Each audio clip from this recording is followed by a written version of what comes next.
לכבוד הוא לי להעניק את רשות הדיבור לעיתונאית, לסופרת מבריטניה, הגברת מלאני פיליפס, שהיא כותבת בדיילי מייל, ויש לה גם בלוג באתר המקוון של כתב העת ספקטטור בלונדון. היה לי הכבוד לראיין אותה פעמיים במרוצת 3 או 4 החודשים האחרונים, והדברים שהיא אמרה כלפינו, כלפי מדיניות ההסברה של ישראל, הם, אני יודע, לפי התגובות שאנחנו קיבלנו במערכת, עוררו עניין רב, ואני מקווה, או ליתר דיוק אני משוכנע, שדבריה יעוררו עניין גם בקרב הציבור הנכבד הזה. גברת מלאני פיליפס, בבקשה גברתי.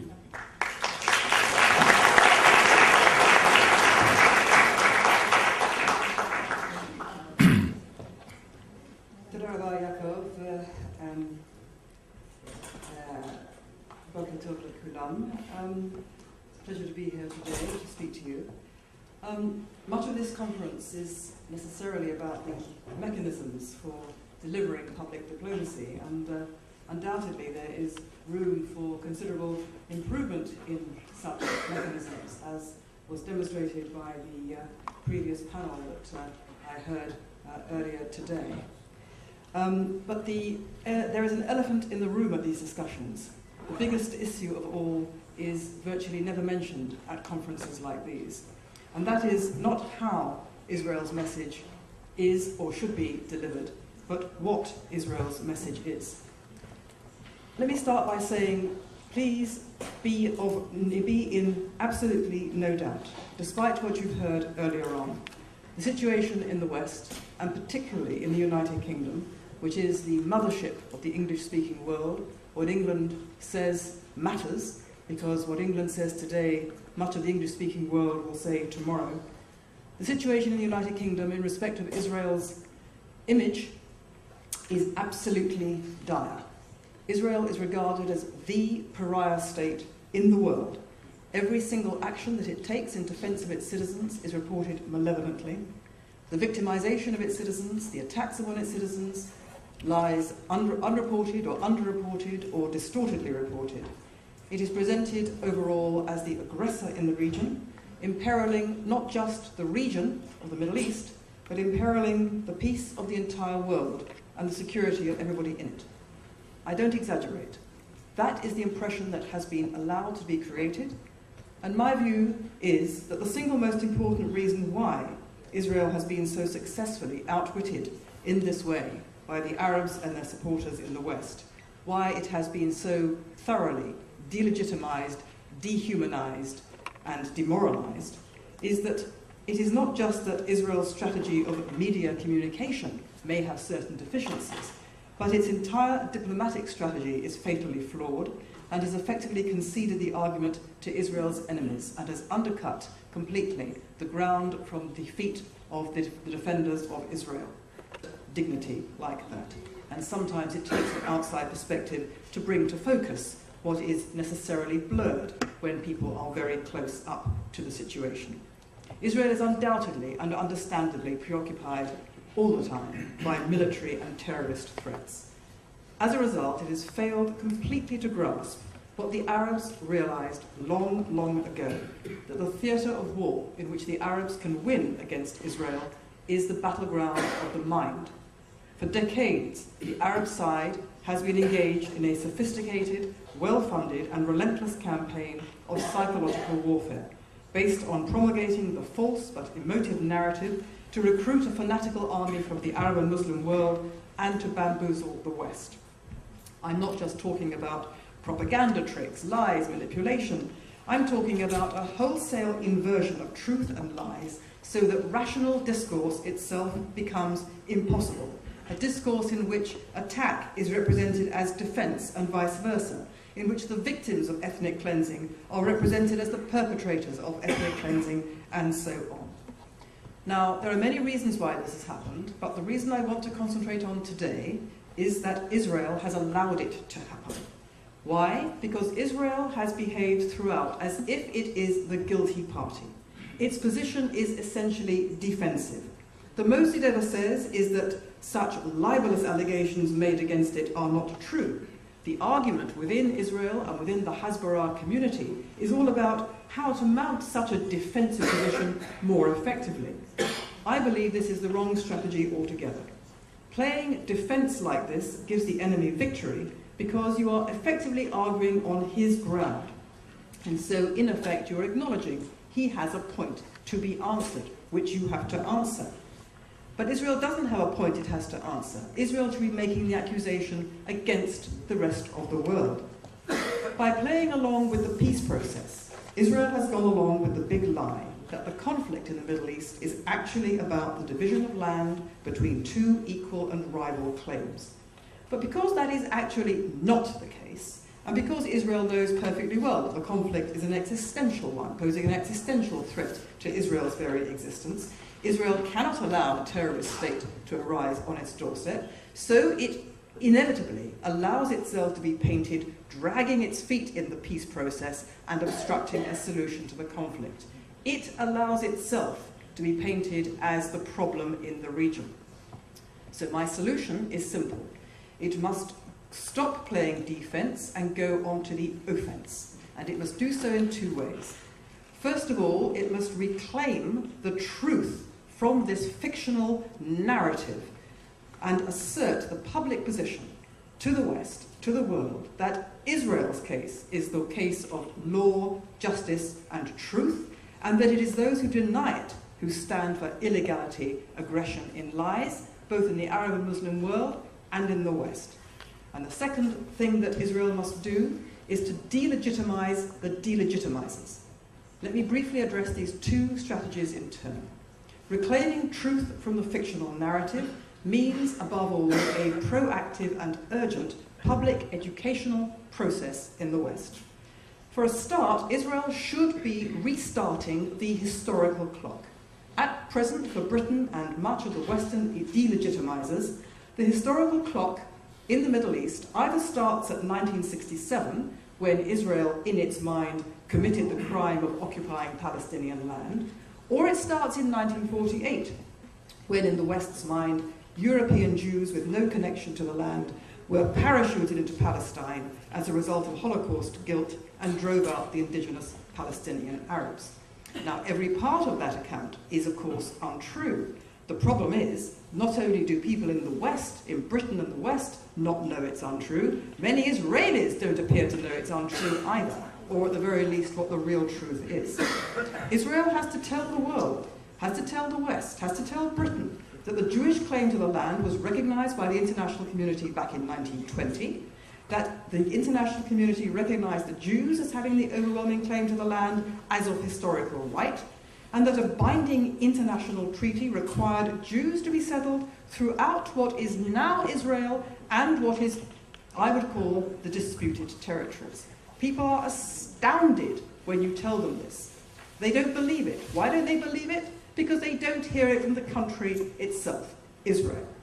Israel should tell Britain, America, and the West that their statements, regular statements, that the settlements are illegal is a lie. And they should set out the legal case why this is a lie. I'm not arguing that Israel should retain all the territories. Don't mistake me. I'm talking about truth and lies and reclaiming the argument. Israel should state the actual refugees here are the 800,000 Jews who were driven out of Arab lands. Deputy Foreign Minister Ayalon has done much to say this, but it needs to be said much louder. People in Britain have absolutely no idea that this was so. It's a game changer. Believe me, it's a game changer when this is said. And the point should be driven home. If the Arabs are demanding their homes back from Israel, then the Jews will demand their homes back from the Middle Eastern countries, the Arab countries from which they were driven out. And for that matter, I will demand my home back from Poland and Belarus, where my ancestors were driven out some decades back. Secondly, delegitimizing the delegitimizers. Israel has to force the delegitimizers onto the defensive by attacking them. And that includes Israel's self-styled friends among the delegitimizers, like the United States, giving Mahmoud Abbas a free pass while falsely accusing Israel of jeopardizing the peace process, Like Britain, that false friend of Israel, denouncing Israel's attack on the Mavi Marmara and thus representing Israel's legitimate right to defend its citizens from attack as aggression. Israel should ask Britain very publicly why it requires Israel alone not to use military means to defend its citizens against attack, a policy which, if pursued, would bring about any country's destruction. Israel should ask Britain and the Europeans very publicly, and the Americans, why they are forcing it to negotiate with the Palestine Authority while it repeats it will never accept Israel as a Jewish state. They should ask these countries why they continue to fund Palestinian Authority incitement to hatred and murder. Forget Hamas, PA incitement to hatred and murder. Why doesn't the Israel government hold press conferences to show the world the incitement being published by the PATV and in its school books? Israel should be asking very publicly why Britain, America and Europe are backing the racist ethnic cleansing of every Jew from a future state of Palestine. They should be asking why these countries regard the United Nations as legitimate when we can see that it is dominated by tyrannies and rogue states, and when now even Richard Goldstone had said it is prejudiced against Israel. Israel should be asking very publicly why the West ignores the denial of human rights in the disputed territories. Why isn't Israel responding to Israel Apartheid Week by sponsoring, for example, Arab Human Rights Week on British and American campuses to inform students about the record of Arab countries and the PA and Hamas towards women, homosexuals, political dissidents? They should be publicly identifying the Jewish delegitimizers. Israel should be calling time on J Street, the New Israel Fund, as being profoundly hostile to the interests of the Jewish people and the safety of Israel. It should be asking very publicly why Britain, America and Europe are forcing Israel to make any concessions at all to people who have tried to wipe the Jewish presence from this land for more than 9 decades and are still doing so. Every other conflict in the world would require that such an aggressor is regarded as forfeiting any claim that he ever had through such behaviour. Israel should be asking Britain, America and Europe, why are you effectively forcing us to surrender to an aggressor, which you do not do to any other country? And above all, Israel should be making the very public charge that the Middle East conflict is the West's own fault. From the very beginning of this conflict in the 1920s, Britain's response to Arab terror against the Jews was to reward the perpetrators by offering them part of the internationally binding legal entitlement of their victims. And that pattern continues to this day. In my view, that is the single most important reason for the continuation without end of the Middle East conflict, that the West has continuously rewarded the Arab aggressor. And if aggressors are rewarded, the inevitable result is that they merely ratchet up their aggression. In other words, in order to arrive at a solution, which we all want, you first have to identify correctly the problem. The problem here is not that there is not yet a state of Palestine. The problem is that the Arabs wish to destroy the state of Israel. The solution to this conflict is therefore to make them stop doing so. And that can only happen when the West stops rewarding the attackers and punishing their victims. The solution to the Middle East conflict does not, therefore, depend upon the establishment of a state of Palestine or anything Israel does.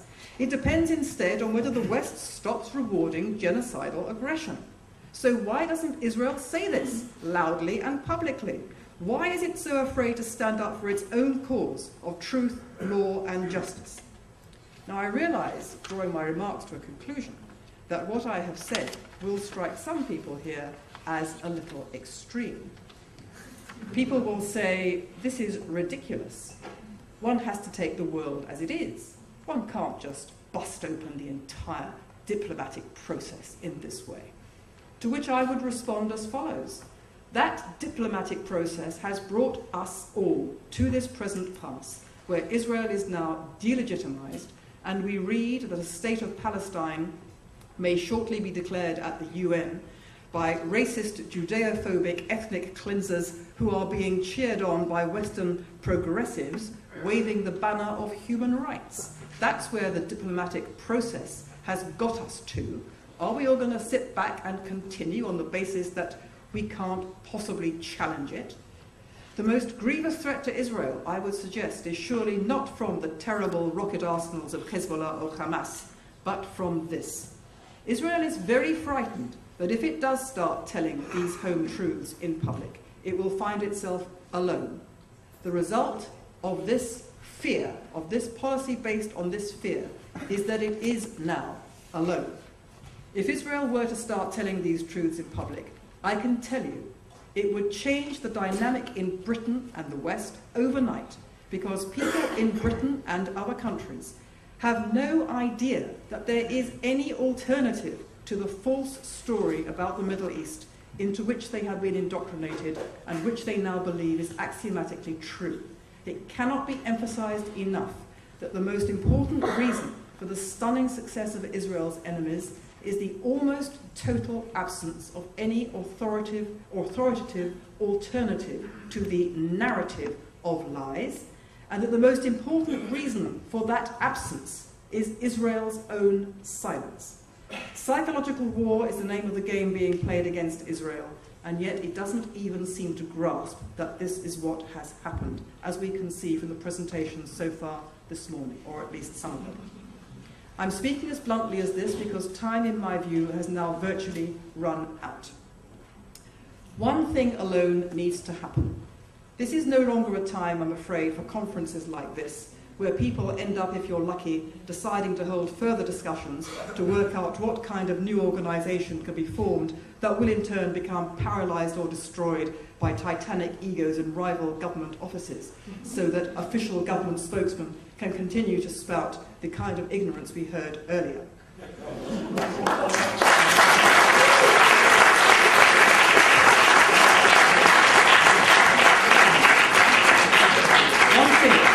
One thing alone needs to happen. One thing alone needs to happen.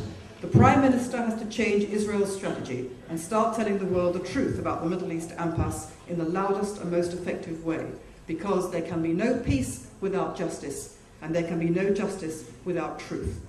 Israel is the great cause of our time, not just because it stands at the fault line between the Islamic world and the West, but because it stands at the fault line between truth and lies, justice and injustice, victim and aggressor, rationality and fanaticism.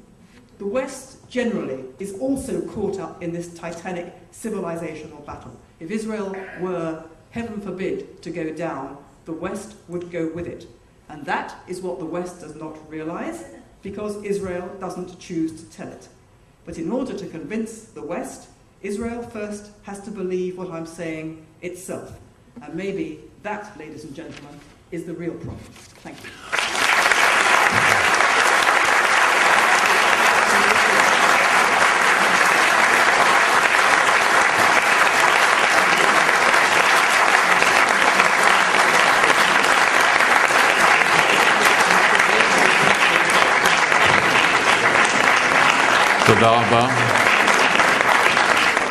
תודה רבה לגברת מלאני פיליפס. דבריה כרגיל נוקבים, מעניינים, מעוררים חילוקי דעות, אבל זה היתרון הגדול מאוד שלה, לפחות לעניות דעתי.